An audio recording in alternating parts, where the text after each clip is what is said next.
magazines, radio, television, film, and many books, including some that have been specially written for children and others that supposedly describe the true experiences of those who have survived Satanism. And the further the story of this conspiracy has traveled from its American roots, the more lurid the details seem to become. Birmingham, England. Again, I was raped. They were buggered. I had everything done to them that is humanly possible in a satanic, evil way. What happened to all those little children's bodies? They were dismembered. Jim Phillips is a practicing medical doctor who believes he has at least 140 patients who are victims of satanic abuse. 15 are currently under treatment. Virtually all our female patients have had their own babies sacrificed. They witness terrible, terrible things. Can I stop for a minute? I think together they've seen over 1,000 murders, just my patients.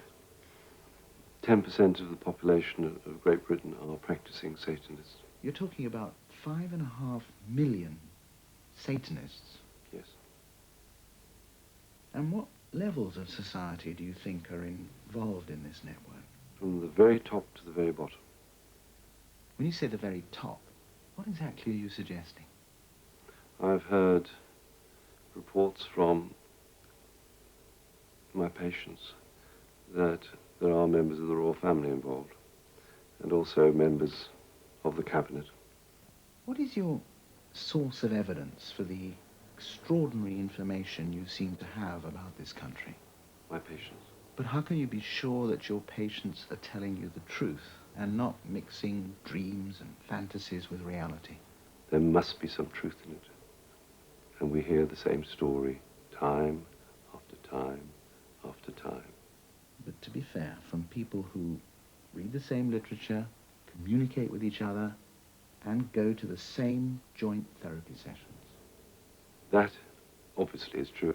There was once a time when I naively believed that if you presented a certain amount of common sense and logic to these people, you could change their mind. And what I discovered is there's nothing you can say, there's no amount of common sense and logic or investigation that you can use. No matter what you come up with, they have an alternative explanation that is consistent with their belief in this conspiracy. Quite frankly, I have never yet seen anyone who claims to be a multiple personality who hasn't been in the hands of a therapist for some time. Professor Hart is Dean of the Graduate School of Psychology at the Fuller Seminary in Pasadena. These multiple personalities are created or brought into being or reinforced or shaped by therapists who are looking for them. The therapists are the ones who selectively reinforce these beliefs. But you can, I know from experience, many years' experience as a therapist, I can get a patient to believe anything. I have tremendous power with patients. And most multiple personality disorders are people who are highly suggestible, who have vivid imaginations. They thrive on this sort of thing. And by reinforcing, the therapist, in my opinion, sort of strengthens the crutch, strengthens the escape, strengthens the avoidance. And that person is not being taught how to face reality with courage, but how to escape from reality by some fairy tale belief. Look into the face of Jesus Christ. That is a command. If the devil doesn't exist, but man has created him, he has surely created him in his own image and likeness. Dostoevsky. I command you in the name of Jesus Christ. I ask the living God to fuse you into one. Suck you right out into the arena of battle.